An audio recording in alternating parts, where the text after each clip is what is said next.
Cómo pastorear el corazón de su hijo. Por Ted Tripp. Capítulo 4. Usted está al mando. Los muchachos estaban fuera en la caseta de herramientas reparando la vagoneta de mano. Nuestra hija fue a llamarlos para comer.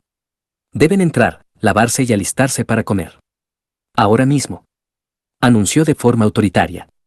¿Ya vienen los muchachos? Mi esposa preguntó a nuestra hija cuando regresó a la casa sola. Yo les llamé, respondió ella con una mirada que descubría que había tratado de hacerse la que tenía autoridad sobre los muchachos. ¿Por qué no habían regresado los muchachos? Porque era su hermana quien los había llamado y no iban a obedecer su autoridad.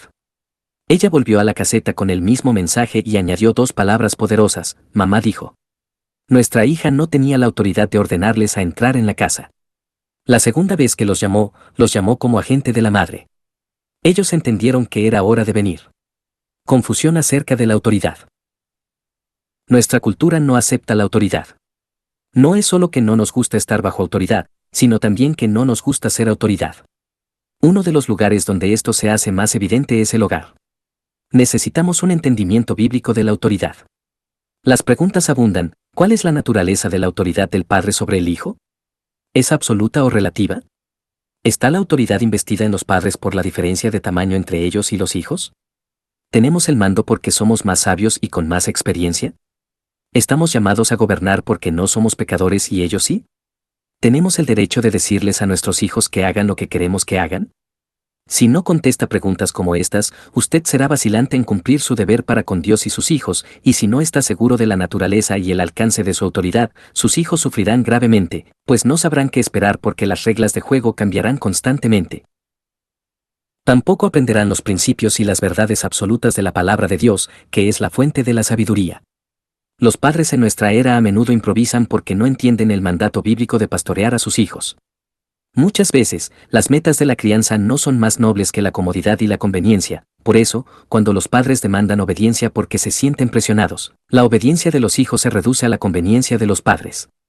Los padres cristianos tienen que entender la naturaleza de una crianza piadosa, y los niños deben ser instruidos a que Dios los llama a obedecer siempre. Llamados a tomar el mando. Como padre o madre, usted tiene la autoridad porque Dios le ha llamado a ser una autoridad en la vida de su niño, por tanto, tiene la autoridad de actuar como representante de Dios. Un padre o una madre no ejerce un gobierno en la jurisdicción suya, sino en la de Dios, por lo cual actúa de acuerdo a sus mandamientos, cumple un deber que Él le ha dado. Usted no debe tratar de moldear a sus hijos como le parece, sino como agrada a Dios. Todo lo que haga en su tarea como padre debe ser hecho desde esta perspectiva. Usted debe tomar a su cargo toda la instrucción, cuidado y crianza, la corrección y disciplina porque Dios le ha llamado a ello y debe actuar con la convicción de que Él le ha llamado a actuar en su nombre. En Génesis 18:19, el Señor dice, yo lo he elegido a Abraham, para que instruya a sus hijos y a su familia, a fin de que se mantengan en el camino del Señor y pongan en práctica lo que es justo y recto. Abraham está haciendo negocios para Dios y está cumpliendo una tarea en la agenda de Dios. Dios le ha llamado a estas cosas y, por tanto, no está trabajando para sí mismo. Él no escribe su propia descripción de trabajo, sino que Dios determina la tarea y Abraham actúa en su nombre. Deuteronomio 6 resalta esta perspectiva de la responsabilidad de los padres. En el versículo 2, Dios dice que su meta es que los israelitas y sus hijos y sus nietos teman al Señor guardando sus decretos. Los padres son las personas por medio de las cuales los decretos de Dios son comunicados, a quienes Dios llama a entrenar los hijos cuando se sientan en la casa, cuando andan en el camino, cuando se acuestan y cuando se levantan. Dios tiene un objetivo y es que Él quiere que una generación siga a la otra en sus caminos. Dios logra este objetivo por medio de la instrucción de los padres. Efesios 6:4 nos manda a criar a los hijos en la instrucción y el temor del Señor. Este es un mandato a proveer un entrenamiento esencial e impartir la instrucción del Señor, a funcionar en el nombre de Dios. Comprender este simple principio le ayuda a pensar claramente acerca de su tarea. Si usted es un agente de Dios en esta tarea de proveer un entrenamiento esencial y la instrucción del Señor, entonces, usted también es una persona bajo autoridad. Usted y su hijo están en el mismo bote, pues ambos están bajo la autoridad de Dios, ustedes tienen diferentes papeles, pero el mismo amo. Si usted deja que una ira pecaminosa empañe el proceso de la disciplina, usted está mal y debe pedir perdón. Su derecho a disciplinar a su hijo está ligado a lo que Dios le ha llamado a hacer, no a su propia agenda. Llamados a la obediencia. Usted no viene a su hijo demandando, para sus fines, que él se le rinda y le obedezca. No. Usted viene a Él con la corrección y la disciplina que son el camino de la vida, Proverbios 6:23, y se acerca a su Hijo en nombre de Dios porque Dios se acercó a usted primero. Yo recuerdo muchas conversaciones como esta: Padre, tú no obedeciste a papi, ¿no es cierto? Hijo, no. Padre, ¿recuerdas lo que Dios dice que papi debe hacer si desobedeces? Hijo, ¿castigarme? Padre, correcto. Debo castigarte. Si no lo hago, entonces yo estaría desobedeciendo a Dios y tú y yo estaríamos haciendo lo incorrecto. Eso no sería bueno para ti ni para mí, ¿cierto? Hijo, no. Respuesta renuente. ¿Qué le comunica este diálogo al niño? Usted no le está castigando porque es un ogro, ni está tratando de obligarle a someterse porque usted odia la insolencia, ni está enojado con él, sino que usted, como él, está bajo la autoridad y gobierno de Dios. Dios le ha llamado a una tarea de la que no puede evadirse, está actuando bajo el gobierno de Dios y demanda obediencia porque Dios dice que debe hacerlo. Confianza para actuar. Aquí hay una tremenda libertad para los padres. Cuando usted dirige, corrige o disciplina, no está actuando de su propia voluntad, sino que lo hace en nombre de Dios, por tanto, no debe preguntarse si es correcto que usted esté al mando. Obviamente, no necesita el permiso de su niño. Dios le ha dado una tarea que hacer, por lo tanto, la aprobación de su niño no es necesaria. Un mandato a actuar. Entender que usted es el agente de Dios como padre no solo trata con el derecho de actuar, sino también provee el mandato a actuar. Usted no tiene opción y debe ocuparse de sus niños. Está actuando en obediencia a Dios y esto es su deber delante de Él. Por ejemplo, el estado de Pennsylvania, donde vivo, requiere que las escuelas reporten cualquier caso donde haya sospecha de abuso infantil. Esta ley no solo provee el simple derecho de reportar el abuso, sino que demanda que el abuso sea reportado. El oficial en la escuela no tiene el derecho de decidir si va o no a reportar el abuso infantil, pues la ley lo demanda. De la misma forma, el hecho de que usted ha sido llamado por Dios a ser una autoridad en el entrenamiento de sus hijos no solamente le da el derecho, sino también la responsabilidad de entrenarlos. Como administrador de una escuela, observo que muchos padres no entienden cuán necesario y apropiado es estar al mando en la vida de sus hijos, y en lugar de eso, toman el papel de consejeros. Pocos están dispuestos a decir, por ejemplo, he preparado avena para el desayuno. Es una comida buena y nutritiva, y quiero que la comas. Quizás otras mañanas tendremos algo que te guste más. Muchos dicen, ¿qué quieres para desayunar? ¿No te gusta la avena que preparé? ¿Te gustaría otra cosa? Esto parece ser muy bondadoso y educado, pero ¿qué es lo que en realidad está pasando? El niño está aprendiendo que él es quien toma las decisiones y los padres solamente dan las opciones. Este escenario se repite en la experiencia de los niños al escoger sus ropas, haciendo decisiones acerca de sus horarios, decidiendo su tiempo libre y así por el estilo. Cuando el niño tiene 6, 8 o 10 años, es su propio jefe y a los 13 años de edad, está fuera de control. Los padres pueden lisonjear, rogar, urgir, en frustración y enojo, gritar y amenazar, pero el niño ya es su propio jefe. Los padres han abandonado, desde hace mucho tiempo, la prerrogativa de la decisión en la vida del niño. ¿Cómo pasó eso? Entró de forma furtiva a una edad muy temprana cuando los padres hicieron de cada decisión un conjunto variado de opciones para que el niño decidiera. Algunos argumentarán, los niños aprenden a hacer decisiones cuando los padres les permiten hacer las decisiones. Queremos que los niños hagan decisiones sanas. Esto pasa por alto el asunto más importante. Los niños van a ser sabios para hacer decisiones al observar a padres fieles instruyendo y modelando una dirección sabia y un proceso inteligente para tomar decisiones frente a ellos. Lo más importante en la preparación para el proceso de tomar decisiones es que los hijos estén bajo autoridad. Enseñe a sus niños que Dios les ama tanto que les dio padres para que fuesen una autoridad bondadosa para enseñarles e instruirles. Los niños aprenden a tomar decisiones sabias imitándole a usted. Los padres deben estar dispuestos a encargarse del asunto. Usted debe hacerlo en una manera buena y gentil, pero debe ser una autoridad para sus niños. La crianza definida. El reconocimiento de que Dios le ha llamado a funcionar como su agente define su tarea como padre o madre. Nuestra cultura ha reducido la crianza a la provisión de cuidado.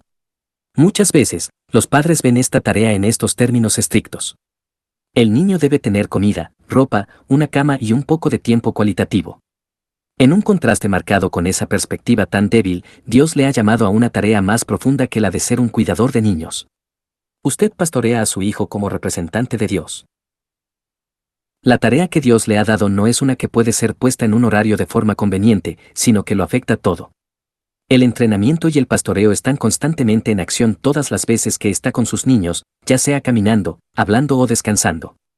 Usted debe estar involucrado, todo el tiempo, en enseñar a su niño a entender la vida, a sí mismo y sus necesidades desde una perspectiva bíblica, Deuteronomio 6, 6 y 7. Si va a pastorear a sus hijos, usted debe entender lo que les apasiona. Si va a guiarlos en los caminos del Señor, como Génesis 18 le llama a hacer, debe conocerlos y conocer sus inclinaciones, y esta tarea demanda más que el darles comida, ropa y albergue. Objetivos claros. Es muy iluminador preguntar a los padres cuáles son los objetivos concretos que tienen en la crianza de sus niños. La mayoría de los padres no pueden hacer, de forma rápida, una lista de las fortalezas y las debilidades de sus niños, ni tampoco pueden articular lo que están haciendo para fortalecer las áreas débiles y alentar las fuertes. Muchos padres no se han sentado a discutir las metas a corto y a largo plazo para sus niños, ni han desarrollado estrategias a largo plazo para la crianza. Tampoco saben lo que Dios dice acerca de los niños y sus demandas para ellos, ni han pensado en los métodos y las propuestas que se enfocan en corregir las actitudes del corazón en vez de la conducta. Tristemente, en muchos casos, la corrección es el resultado de la irritación o vergüenza que los niños hayan causado. ¿Por qué es esto así? Nuestra idea de la crianza no incluye el pastoreo. Nuestra cultura ve a los padres como aquellos que cuidan, por lo cual, un rato de diversión es considerado como un tiempo significativo. Divertirse juntos no es mala idea, pero está a años luz de dirigir a sus niños en los caminos del Señor. En contraste a esto, Génesis 18 llama a los padres a guiar a los niños a guardar el camino del Señor haciendo lo que es justo y bueno. Ser un padre significa trabajar en el nombre de Dios para dar dirección a sus niños, y los directores están al mando. Esto incluye conocer y ayudarles a entender las normas de Dios para la conducta de ellos, y significa enseñarles que ellos son pecadores por naturaleza y guiarlos a la misericordia y la gracia de Dios demostradas en la vida y muerte de Cristo por los pecadores. Humildad en su tarea. Reconocer que usted actúa en representación de Dios le mantendrá enfocado y, a la vez, le hará humilde en su papel de padre o madre. Es algo solemne pensar que usted disciplina a su niño bajo el mandato de Dios, que está puesto delante de él, como un agente de Dios, para enseñarle su pecado. Así como un embajador está consciente de actuar en representación de su país que le ha enviado, el padre o la madre deben saber que son los representantes de Dios para el niño. No creo que haya otra cosa que traiga más solemnidad y humildad a los padres. En muchas ocasiones, he tenido que pedir el perdón de mis hijos a causa de mi enojo y mi respuesta pecaminosa, y he tenido que decirles: hijo, he pecado contra ti. Hablé con una ira pecaminosa. Dije cosas que no debía haber dicho. Yo estaba equivocado. Dios me ha dado una tarea sagrada, y he traído mi ira pecaminosa a esta misión sagrada. Por favor, perdóname. Su enfoque puede ser más preciso al entender que la disciplina no consiste en que cumpla con su agenda, desahogando su ira en los niños, sino que usted actúa como representante de Dios y trae la reprensión de la vida a su hijo o hija. Solamente confunde las cosas cuando la base para la disciplina es su desagrado por la conducta de ellos, en vez del desagrado de Dios por la rebelión en contra de su autoridad ordenada. No hay lugar para la ira. He hablado con muchos padres quienes creían, con toda sinceridad, que la ira de ellos tenía un lugar en el proceso de la corrección y la disciplina. Su razonamiento era que podían traer a sus niños a un temor prudente a desobedecer si mostraban su enojo, así que, la disciplina era ese momento en que papá y mamá manipulaban a sus hijos por medio de despliegues crudos de ira. Lo que el niño aprende es el miedo a los hombres, no el temor a Dios. Santiago 1 demuestra la falacia de la idea de que los padres deben subrayar la corrección con la ira personal. Mis queridos hermanos, tengan presente esto: todos deben estar listos para escuchar, y ser lentos para hablar y para enojarse, pues la ira humana no produce la vida justa que Dios quiere. Santiago 1, 19 y 20. El apóstol Santiago no pudo ser más claro. La vida justa que Dios quiere no puede ser el producto de una ira descontrolada. La ira humana puede enseñar a su hijo a temerle a usted, a tener una mejor conducta, pero no producirá una piedad bíblica. Cualquier cambio en la conducta que se produzca por esa ira no va a mover su niño hacia Dios, sino que lo alejará de Dios y lo llevará en la dirección de la idolatría, al miedo a los hombres. Por eso Santiago añade el énfasis: mis queridos hermanos. Mi amados hermanos, en versión Reina Valera: si usted disciplina y corrige a sus hijos porque Dios lo manda, entonces no debe estorbar la tarea con su enojo. La corrección no consiste en mostrar enojo por sus ofensas, sino en recordarles que su conducta pecaminosa ofende a Dios y confrontarlos con su desaprobación contra el pecado de quienes son parte de su reino. Él es el rey y ellos deben obedecer. Beneficios para el niño. El padre o madre vienen al niño en el nombre de Dios y como sus representantes. Como padre, usted puede enseñar a su niño a recibir la corrección de parte suya, porque es el medio que Dios ha escogido. El niño aprende a recibir la corrección, no porque los padres siempre tienen la razón, sino porque Dios dice que la vara de la corrección imparte sabiduría, y cualquiera que escucha la corrección, muestra prudencia. Proverbios 15:5 y 29:15. El niño que acepta esta verdad aprenderá a aceptar la corrección. Me he maravillado y humillado al ver a mis niños, en la parte madura de la adolescencia y entrando en los 20 años, aceptar la corrección, no porque yo la traje en la mejor manera posible, sino porque estaban persuadidos de que rechazar la corrección es despreciarse a sí mismo, atender a la reprensión es ganar entendimiento. Proverbios 15:32. Ellos entienden que su padre es el agente de Dios, usado por Dios en su papel de autoridad para guiarles en el camino del Señor. Por lo tanto, aunque no soy un instrumento infalible de la obra de Dios, ellos saben que recibir la corrección les traerá entendimiento. Resumen. Discernir estos asuntos puede darle fortaleza y ánimo en el trabajo que Dios le ha llamado. Usted es la autoridad sobre su niño porque Dios le ha llamado a guiar, Génesis 18:19, y proveer dirección bajo la autoridad de Dios. Su derecho de estar al mando se deriva de la autoridad de Dios, por lo que no necesita ser tímido ni arrogante, ya que es el agente de Dios para enseñar a su niño los caminos del Señor. Además, es el agente de Dios para ayudar a su niño a entenderse a sí mismo como una criatura en el mundo de Dios y para mostrarle la necesidad de la gracia y el perdón de Dios. Por todo esto, usted debe buscar a Dios para que le dé fortaleza y sabiduría para la tarea. Una idea clara concerniente a la disciplina muestra la importancia de verse a sí mismo como un agente de Dios, llamado por Dios a tomar el mando. La disciplina es correctiva, no punitiva. Si la corrección gira alrededor del padre que ha sido ofendido, entonces el foco será desahogar la ira o quizás tomar venganza y, en este caso, la función de la disciplina es punitiva. Sin embargo, si la corrección gira alrededor de Dios como el que ha sido ofendido, entonces el foco es la restauración y la función es medicinal, pues ha sido diseñada para llevar a un niño que ha desobedecido a Dios, al camino de la obediencia. Por tanto, es correctiva. La disciplina, una expresión de amor. En un receso en una conferencia de pastores, escuché una conversación. Dos padres estaban hablando acerca de sus niños y no pude resistir el escucharles decir, yo soy muy duro con ellos, comentó el padre número 1. Yo les disciplino todo el tiempo. Estoy obligado, mi esposa los ama demasiado para disciplinarlos. Pienso que tú y tu esposa deben llegar a un balance, comentó el padre número 2. Sí, continuó el padre número 1 en forma reflexiva. Necesitamos un balance entre la disciplina y el amor. Yo casi me ahogué con la rosquilla que me estaba comiendo. ¿Balancear la disciplina y el amor? Pensé en Proverbios 3:12, que dice, porque el Señor disciplina a los que ama, como corrige un padre a su hijo querido. Proverbios 13:24 corrió a mi mente, no corregir al hijo es no quererlo, amarlo es disciplinarlo. En la versión Reina Valera, el que detiene el castigo, a su hijo aborrece, mas el que lo ama, desde temprano lo corrige. Apocalipsis 3:19 dice, yo reprendo y disciplino a todos los que amo. ¿Cómo puede usted balancear la disciplina y el amor? La disciplina es una expresión del amor. Este tipo de conversación es común. Muchos padres no tienen una perspectiva bíblica de la disciplina y tienden a ver la disciplina como venganza, es decir, devolver a los niños el mal que hicieron. Hebreos 12 explica claramente que la disciplina no es punitiva, sino correctiva. Hebreos 12 se refiere a la disciplina como una palabra de ánimo dirigida a los hijos cuando enseña que la disciplina es una señal de la identificación de Dios con nosotros, como nuestro Padre, y que nos disciplina para nuestro bien, para que podamos compartir su santidad. También nos enseña que, aunque la disciplina no es agradable, sino dolorosa, da una cosecha de justicia y paz.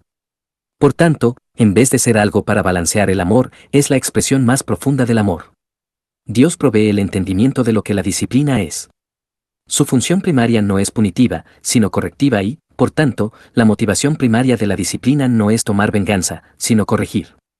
La disciplina del niño ocurre cuando un padre o una madre se niegan a ser aliados voluntarios en la muerte del niño, Proverbios 19:18. ¿Por qué es esta idea tan difícil de entender? Es difícil por lo que discutimos anteriormente. No nos vemos como los agentes de Dios y, por tanto, corregimos a nuestros hijos cuando nos irritan, pero cuando su conducta no nos irrita, no los corregimos. De esta manera, nuestra corrección no radica en rescatar a nuestros hijos del camino de peligro, sino en ventilar nuestra frustración. Es como si les dijéramos, estoy harto de ti. Me estás enojando. Te voy a pegar o a gritarte o hacerte sentar en una silla en aislamiento de la familia hasta que sepas lo que hiciste mal. Lo que he descrito aquí no es disciplina, es castigo y abuso infantil pecaminoso. En vez de dar una cosecha de justicia y paz, este tipo de tratamiento deja a los niños taciturnos y enojados. Es sorprendente que los niños se resistan a la voluntad de alguien que se mueve en contra de ellos porque han sido una irritación. La disciplina, como instrucción positiva en vez de castigo negativo, no pasa por alto las consecuencias o resultados de la conducta, pues sabemos que las consecuencias y los resultados de la conducta son, ciertamente, parte del proceso que Dios usa para disciplinar a su pueblo. La Biblia ilustra el poder de los resultados apropiados a la conducta para mostrar que hay bendiciones por la obediencia y hay destrucción que viene con el pecado y la desobediencia. Veremos esto más tarde. Aunque es verdad que los niños disciplinados son un gozo para sus padres, Proverbios 23, 15 y 16 y 24, como agente de Dios usted no puede disciplinar por asuntos de interés propio o conveniencia personal, sino que su corrección debe estar ligada a los principios y valores absolutos de la palabra de Dios. Los asuntos de disciplina son asuntos del desarrollo del carácter y la honra a Dios, pues son las normas no negociables de Dios que alimentan la corrección y la disciplina. Su objetivo en la disciplina es acercarse a sus hijos, no irse en contra de ellos. Usted se acerca a ellos con las reprensiones y ruegos que vienen de la experiencia de la vida.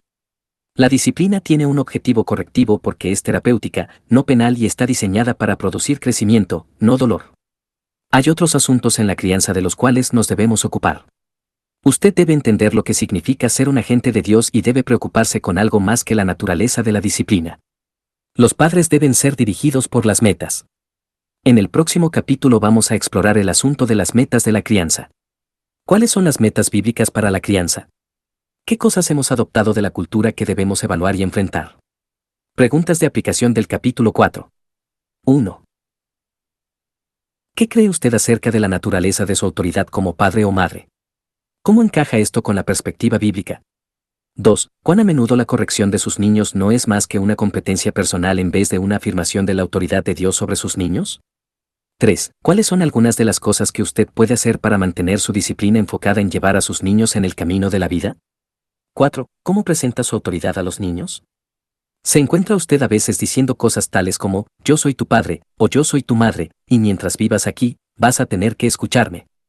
5. ¿Cómo describiría su labor como el agente de Dios para la disciplina?